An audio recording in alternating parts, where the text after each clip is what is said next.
On a déjà perdu 15 minutes. Il faut absolument trouver cette clé maintenant.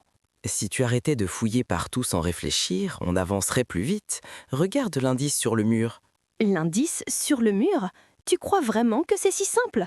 J'ai déjà vérifié 3 fois. Justement, tu vérifies sans observer. Il y a des symboles cachés dans le tableau. Approche-toi. Des symboles? Où ça? Je ne vois que des gribouillis sans queue ni tête. Là, regarde bien. Les couleurs forment un code. Rouge, bleu, vert, jaune. C'est un ordre précis. D'accord, admettons. Et ce code, on est censé l'utiliser où exactement? Sur le coffre? Non, pas sur le coffre. Regarde le cadenas électronique près de la porte. Il a 4 boutons colorés. Ah oui! Pourquoi tu ne l'as pas dit plus tôt? On aurait pu gagner du temps. Parce que tu ne m'écoutes jamais. Tu es toujours en train de courir partout comme une folle. Écoute, monsieur, je sais tout. Si on ne se dépêche pas, on va échouer lamentablement. Et si on ne travaille pas ensemble, on va échouer encore plus vite. Calme-toi. Me calmer? Il reste 30 minutes. 30 minutes pour résoudre 5 énigmes. Raison de plus pour réfléchir intelligemment. Appuie sur les boutons, dans l'ordre. Rouge, bleu, vert, jaune. Voilà, c'est fait. Oh mon Dieu, un tiroir secret s'est ouvert. Il y a une nouvelle clé. Tu vois, quand on travaille méthodiquement, ça fonctionne. Maintenant, cherchons où utiliser cette clé. D'accord, tu avais raison. Mais gardons le rythme, on n'a pas toute la journée. Exactement. Cette clé doit ouvrir le coffre dans le coin. Allons vérifier ensemble cette fois. Ensemble, oui, mais rapidement. Je sens qu'on approche de quelque chose d'important. Parfait. On forme une équipe maintenant. Allez, dépêchons-nous intelligemment. C'est impossible. Cette énigme n'a absolument aucun sens. Les chiffres ne correspondent à rien. Arrête de paniquer. Chaque énigme a une logique. Montre-moi exactement ce que tu as trouvé. Voilà, j'ai ces chiffres. 3, 7, 9, 12. Ça ne forme aucune suite logique. Attends, laisse-moi réfléchir. 3, 7, 9, 12. Il y a peut-être un schéma caché. Un schéma caché? On n'est pas dans un film d'espionnage. On doit sortir d'ici. Justement, c'est exactement le principe d'un escape room. Regarde les lettres associées aux chiffres. Les lettres? Quelles lettres? Je ne vois que des chiffres partout sur cette fiche. Sur le mur derrière toi, il y a un alphabet numéroté. Chaque chiffre correspond à une lettre. Ah oui! Donc 3 c'est C, 7 c'est G, 9 c'est I, 12 c'est L. Exactement. Maintenant, assemble les lettres. Qu'est-ce que ça donne comme mot? C, G, I, L. Ça ne forme rien, c'est encore une impasse totale. Réfléchis. Peut-être qu'il faut réarranger les lettres. Essaie différentes combinaisons possibles. Réarranger? Mais ça va prendre des heures. On n'a même pas 20 minutes. Pas si on réfléchit logiquement. Quel mot français peut se former avec ces lettres? Attends. C, G, I, L. Clé? Non, il manque le E. Glace? Non plus. Continue. Pense aux objets dans cette pièce. Qu'est-ce qui pourrait avoir un sens? Glic? Clig? Oh, attends. C'est peut-être un anagramme pour quelque chose d'évident. Exactement. Prends ton temps. Parfois, la solution est plus simple qu'on ne le pense. J'ai trouvé. C'est clig pour clignotant. Il y a une lumière clignotante là-bas. Bravo! Tu vois, quand tu te concentres, tu es brillant. Allons examiner cette lumière. Merci de m'avoir empêché de perdre la tête complètement. Je reconnais que tu as raison. On est une équipe. Mon calme équilibre ton énergie. Maintenant, résolvons cette énigme ensemble. On doit absolument choisir entre la porte rouge et la porte bleue. Je vote pour la rouge. Attends. On ne peut pas juste choisir au hasard. Il y a sûrement un indice. Un indice? On a cherché partout pendant 10 minutes. Il n'y a rien d'autre ici. Justement, c'est bizarre. Les escape rooms ne laissent jamais les joueurs sans indication. Regardons encore. On perd du temps précieux. Mon instinct me dit que c'est la porte rouge. Fais-moi confiance. Ton instinct? Et si ton instinct nous mène directement à l'échec? On doit être sûr. Écoute, dans la vie, il faut parfois prendre des risques. On ne peut pas hésiter éternellement. Mais ce n'est pas un risque calculé, c'est du pur hasard. Laisse-moi réfléchir tranquillement. Réfléchir? On a déjà perdu 15 minutes à réfléchir. Il faut agir maintenant. Attends, regarde par terre. Il y a des traces de pas qui mènent vers la porte bleue. Des traces de pas? Ça pourrait être des traces des joueurs précédents, rien de plus. Ou alors c'est volontaire. Les concepteurs laissent parfois des indices subtils comme ça. Subtil, c'est trop subtil. Je maintiens mon choix. La porte rouge semble plus logique. Logique? Sur quelle base? Parce qu'elle est rouge? C'est complètement arbitraire. D'accord, proposons un compromis. On examine les deux portes pendant 2 minutes chacune. Enfin, une suggestion raisonnable. Commençons par la porte bleue, puisqu'il y a les traces. Très bien, mais si on ne trouve rien, on essaie la rouge immédiatement. Deal? Deal. Regarde, il y a une petite inscription gravée sur le cadre de la porte bleue. Une inscription? Qu'est-ce qu'elle dit? Je n'arrive pas à lire d'ici. C'est écrit « La sagesse précède le courage ». Ça confirme que la bleue est le bon choix. La sagesse précède le courage. D'accord, tu avais raison. Ouvrons la porte bleue ensemble. Parfait. Tu vois, la patience et l'observation nous ont permis de trouver la bonne solution. Ces symboles sur le mur me font penser à une constellation. Peut-être qu'il faut tracer des lignes. Une constellation? Sérieusement? On est dans un escape room, pas dans un planétarium. Mais regarde, si tu relis les points dans un certain ordre, ça forme un dessin cohérent. On doit trouver un code à 4 chiffres, pas dessiné. Concentre-toi sur l'objectif réel. Justement, le dessin pourrait révéler le code. L'art cache souvent des messages secrets. L'art? On n'a pas le temps pour des théories artistiques. Regarde plutôt ce panneau électronique. Le panneau électronique est une distraction évidente. Les vrais indices sont toujours cachés subtilement. Subtilement, tu compliques tout. Parfois, la solution la plus simple est la bonne. Mais où est le plaisir si on ne cherche pas en profondeur? Les créateurs attendent qu'on soit intelligent. Le plaisir, c'est de sortir à temps. On a 15 minutes, pas le temps pour la philosophie. D'accord. Mais laisse-moi au moins vérifier ma théorie rapidement. 2 minutes maximum. 2 minutes, pas une seconde de plus. Pendant ce temps, je vérifie le panneau électronique. Regarde, en reliant les points, j'obtiens le chiffre 8, puis 4, puis 1. Attends, sur le panneau, il y a aussi des chiffres qui clignotent. 8, 4, 1. Tu vois, ma théorie n'était pas si folle. Les deux indices se complètent parfaitement. D'accord, je le reconnais. Parfois, ton imagination débordante trouve des connexions utiles. Et ton pragmatisme nous garde sur la bonne voie. On fait une bonne équipe finalement. Essayons le code 8, 4, 1, 7 sur le cadenas. Croisons les doigts ensemble. 7? D'où sort ce 7? On n'a que 3 chiffres pour l'instant. Regarde le dernier symbole sur le mur. Si tu relis les points, ça forme un 7. Brillant. Ensemble, on est imbattables. Entrons ce code immédiatement. Le cadenas s'ouvre. On a réussi. Ta créativité et ma méthode fonctionnent parfaitement ensemble. C'est incroyable. On est les derniers de tous les groupes. Tout le monde nous dépasse. Et alors? L'important c'est de s'amuser, non? On n'est pas aux Jeux Olympiques ici. S'amuser? On est en train de perdre honteusement. C'est humiliant devant tout le monde. Humiliant? Franchement, qui va se souvenir de notre performance dans une semaine? Moi, je vais m'en souvenir. J'ai une réputation à maintenir, figure-toi. Une réputation dans un escape room? Allez, respire un peu, on va y arriver tranquillement. Tranquillement, le chronomètre affiche 8 minutes restantes. 8 petites minutes seulement. Parfait, c'est largement suffisant. Regarde, il reste juste cette dernière énigme à résoudre. Juste cette dernière énigme, elle est incompréhensible. Personne ne pourrait la résoudre rapidement. Bah avec cette attitude négative, allez, faisons-le ensemble. Calmement, efficacement. Calmement? Tu me rends folle avec ton calme olympien. On devrait courir partout. Courir partout ne sert à rien si on ne réfléchit pas. Lis-moi l'énigme à voix haute. D'accord. Je suis blanc quand je suis sale et noir quand je suis propre. Qui suis-je? Intéressant. Quelque chose qui change de couleur selon son état. Laisse-moi réfléchir. Réfléchir? On n'a pas le temps. Propose quelque chose, n'importe quoi. Un tableau noir, évidemment. Quand on écrit dessus, il devient blanc. Et propre, il est noir. Brillant. Où est le tableau noir dans cette pièce? Il doit y avoir une connexion. Là-bas, derrière le rideau, il y a un petit tableau avec une craie posée dessus. Qu'est-ce qu'on fait maintenant? On écrit quelque chose dessus? Quoi exactement? Regarde, il y a des lettres effacées qui laissent des traces. Essayons de les déchiffrer ensemble. Je vois un S, puis un O, puis un R, puis un T.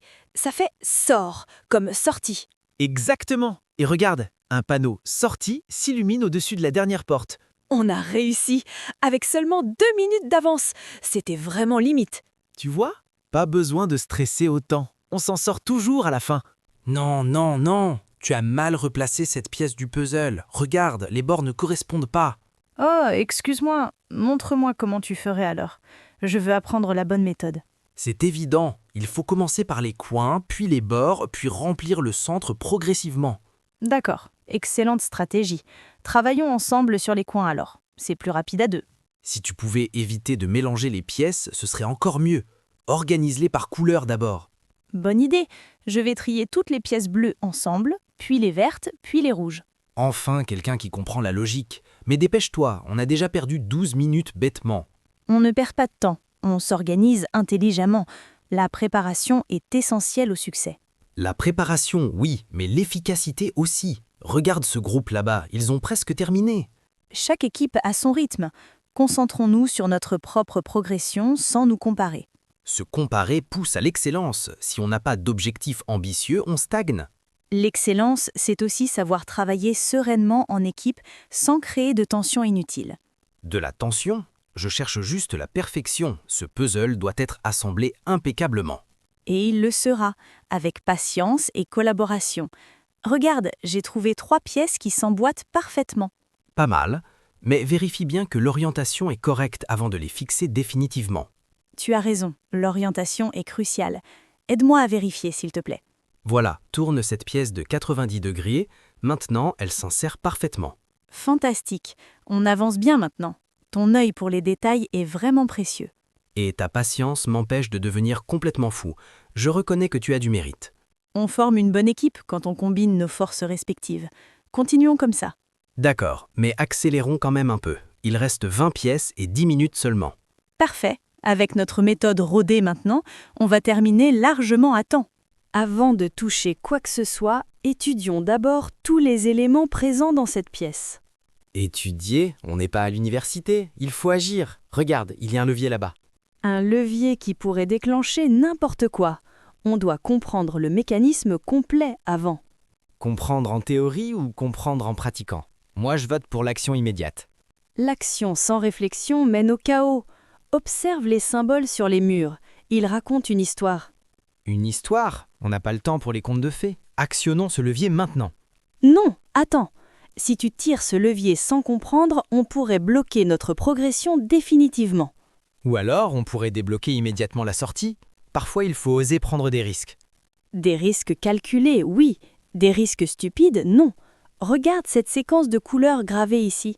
Des couleurs? Et alors, ça ne dit pas quoi faire concrètement avec ce levier?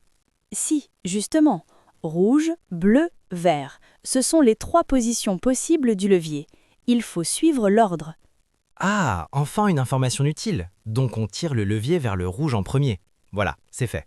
Attends, regarde. Un compartiment secret s'est ouvert dans le mur de gauche. Génial, il y a quelque chose dedans. Une clé dorée avec des inscriptions bizarres. Ne bouge plus. Lis-moi exactement ce qui est écrit sur cette clé avant de la prendre. C'est écrit deuxième étape bleu. Ah, je comprends, on continue la séquence. Parfaitement. Maintenant, tire doucement le levier vers la position bleue. Très doucement. Voilà, position bleue activée. Un autre compartiment s'ouvre. Il y a une deuxième clé argentée. Excellent. Lis ce qui est inscrit dessus. On doit vérifier chaque détail attentivement. Troisième étape vert. Finale. On y est presque. Allez, dernière manipulation. Attends, avant de finaliser, assurons-nous qu'on a bien compris où utiliser ces clés ensuite. Tu as raison, regardons ensemble. Il y a 2 serrures sur la porte principale là-bas. Parfait. Maintenant, tu peux tirer le levier vers la position verte. On est prêt. Position verte activée. La porte principale s'illumine. On peut insérer les clés maintenant. C'est fini. On ne va jamais réussir. Il reste 5 minutes et 3 énigmes non résolues. 5 minutes, c'est largement suffisant. On a déjà résolu les énigmes les plus difficiles. Les plus difficiles? Comment tu peux en être sûr? Celle-ci a l'air totalement impossible. Impossible jusqu'à ce que l'on la résolve. Allez, montre-moi cette énigme soi-disant insurmontable. Regarde, il y a 12 cadrans avec des symboles différents. Comment choisir la bonne combinaison? En observant attentivement, il y a forcément un indice quelque part. Cherchons ensemble calmement. Calmement? Le chronomètre défile à toute vitesse. Chaque seconde compte maintenant. Justement, paniquer nous fait perdre plus de temps que réfléchir posément. Respire profondément. Respirez. On est enfermé. On va échouer lamentablement devant tout le monde. On ne va pas échouer. Regarde-moi, on a toutes les compétences nécessaires pour réussir. Les compétences? Quelles compétences? On est bloqué depuis 10 minutes sur ce problème. Parce qu'on ne regardait pas au bon endroit. Lève les yeux. Que vois-tu au plafond? Au plafond, il y a des chiffres. 1, 5, 9, 12. Qu'est-ce que ça signifie? Ces chiffres correspondent aux positions des cadrans. Tourne le premier cadran, puis le 5e. D'accord. Premier cadran tourné. Maintenant le 5e. Quelque chose se passe. Continue, le 9e maintenant. On entend un déclic. On approche de la solution. Le 9e est tourné, plus que le 12e. J'ai tellement peur que ça ne fonctionne pas. Ça va fonctionner, j'en suis certaine. Tourne le 12e cadran avec confiance. Voilà, c'est fait. Oh mon Dieu, un passage secret s'ouvre dans le mur. Tu vois, je te l'avais dit, on est une équipe formidable quand on se fait confiance. Tu avais raison sur toute la ligne. Merci de m'avoir empêché de baisser les bras. C'est ça, l'esprit d'équipe. Allez, traversons ce passage. La sortie est proche maintenant. On va réussir, je le sens. Pour la première fois, je crois vraiment qu'on va y arriver. Bien sûr qu'on va y arriver. On a surmonté tous les obstacles jusqu'ici ensemble. Ce panneau de contrôle est clairement un système électronique complexe avec plusieurs circuits intégrés. Des circuits, d'accord, mais concrètement, comment on l'ouvre pour accéder à l'intérieur? Il faut d'abord identifier le type de verrouillage. C'est probablement un système magnétique ou électronique. Magnétique? Électronique? J'ai une méthode plus simple. Regarde, il y a des vis cachées ici. Des vis? Attends, ne dévisse rien sans comprendre l'architecture globale du système. L'architecture globale? Parfois, la solution la plus directe est la meilleure. J'ai un tournevis. Un tournevis? Tu vas endommager les composants. Il faut analyser le schéma électrique d'abord. Le schéma électrique prend trop de temps. Regarde, ces vis sont accessibles facilement. Facilement accessible ne signifie pas qu'il faut les toucher immédiatement. C'est peut-être un piège. Un piège? Dans un escape room familial? Je pense que tu compliques excessivement les choses. Compliqué? Non, je prends des précautions raisonnables. Ces systèmes peuvent avoir des sécurités. D'accord, proposons un compromis. Toi, tu analyses le schéma, moi j'examine les vis mécaniquement. Très bien. Pendant que tu regardes les vis, je vais tracer le circuit électrique sur ce schéma. Parfait. Oh, regarde, les vis sont des marques de couleurs. Rouge, bleu, vert, jaune. Des couleurs? Attends, sur le schéma, les circuits sont aussi codés par couleur. C'est lié. Donc, si je dévisse dans l'ordre des couleurs du circuit, ça devrait fonctionner correctement? Exactement. Le schéma montre l'ordre. Vert, rouge, jaune, bleu. Suis cette séquence précisément. Compris. Je dévisse la vis verte en premier. Voilà, c'est fait. Rien n'explose. Bien. Continue avec la rouge maintenant. Et tourne lentement, on ne sait jamais. Vis rouge dévissée, puis la jaune, et enfin la bleue. Le panneau s'ouvre complètement. Excellent travail d'équipe. Mon analyse théorique et ton habileté manuelle se complètent parfaitement. Absolument. On forme un duo redoutable. Bon, qu'est-ce qu'il y a à l'intérieur maintenant? Il y a un mini-ordinateur avec un code à saisir. 6 chiffres. Cherchons les indices ensemble. 6 chiffres? Regarde sur les côtés du boîtier. Il y a des numéros gravés discrètement. Cette énigme est fascinante. Elle interroge fondamentalement notre perception de la réalité et du temps. La réalité et le temps? On doit juste trouver un code. Arrête de philosopher. Mais justement, le code lui-même est une métaphore. Chaque chiffre représente une dimension différente. Une dimension différente? Sérieusement? On a 8 minutes. Concentre-toi sur les faits concrets. Les faits concrets sont limités. Seule l'interprétation symbolique nous révèle la vérité profonde. La vérité profonde, c'est qu'on va rester enfermé si tu ne m'aides pas pragmatiquement. Pragmatiquement, mais la beauté de cette épreuve réside dans sa complexité intellectuelle stimulante. La beauté? Je me fiche de la beauté. Je veux sortir. Aide-moi avec cette serrure. Cette serrure est une allégorie, une barrière symbolique entre notre état actuel et notre libération existentielle. Une allégorie? C'est une serrure en métal avec un cadenas. Rien de plus, rien de moins. Rien de moins, tout a un sens plus profond. Regarde les motifs gravés dessus. Les motifs, ce sont des décorations. Maintenant, lis-moi les indices écrits sur ce papier. L'eau coule, le feu brûle, la terre nourrit, l'air vivifie. C'est d'une poésie remarquable. Poésie, ce sont les 4 éléments. 4 chiffres. Associons chaque élément à un chiffre. Ah, tu vois, tu commences à penser symboliquement. L'eau pourrait représenter le 1. Non, regarde autour de nous. Il y a 4 statues représentant les 4 éléments avec des numéros.